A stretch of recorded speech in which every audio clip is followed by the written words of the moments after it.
Hi friends, ఆకలిగా ఉందమ్మా, evening snack ఏమైనా ఉంటే పెట్టు అని అడిగితే అటుకులు వడ ప్రిపేర్ చేస్తున్నా అన్నారు. వచ్చేసేయండి, ఎలా చేస్తున్నారు చూద్దాం. 2 అవర్స్ ముందుగా నానపెట్టుకున్న అటుకుల్ని బాగా వాష్ చేసి పక్కన పెట్టుకోవాలి. పచ్చిశనగపప్పును కూడా ఒక 2 అవర్స్ ముందుగా నానపెట్టుకొని ఇందులో కలుపుకోవాలన్నమాట. అండ్ ఆనియన్స్, పచ్చిమిర్చి, జీలకర్ర, కొత్తిమీర, కరివేపాకు యాడ్ చేసుకోవాలి. బైండింగ్ కోసం ఒక స్పూన్ శనగపిండి అండ్ 2 స్పూన్స్ బియ్యం పిండి యాడ్ చేసుకొని ఇక్కడ చూపించినట్లుగా మెత్తగా వాటిని కలుపుకోవాలన్నమాట. సో మనం ఒక పేపర్ తీసుకొని పేపర్ మీద కానీ మన హ్యాండ్ పైన కానీ వాటర్ యాడ్ చేసుకొని ఇవి ఇలా చేసుకోవాలి.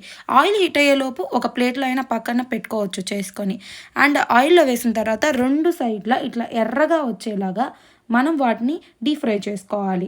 అండ్ రిమైనింగ్ వాటిని కూడా ఇలా ఇవి పైకి చూడటానికి వచ్చేసి తినేటప్పుడు చాలా క్రంచీగా అండ్ లోపల వచ్చేసి చాలా స్మూత్గా ఉంటాయన్నమాట.